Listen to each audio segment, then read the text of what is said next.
for southeastern Leelanau County in northern Michigan until 6:15 p.m. At 5:33 p.m., a severe thunderstorm was located over Fouch, or 8 miles northwest of Traverse City, moving north at 25 miles per hour. Hazard, 60 miles per hour wind gusts and quarter-size hail. Source, train spotter. At around 5:10 p.m., quarter-size hail resulted in vehicle damage 1 mile north of Sums Corner. Intact, hail damage to vehicles is expected. Expect wind damage to roofs, siding, and trees.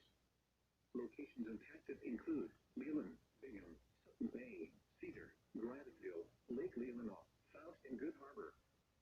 For your protection, move to an interior room on the lowest floor of a building.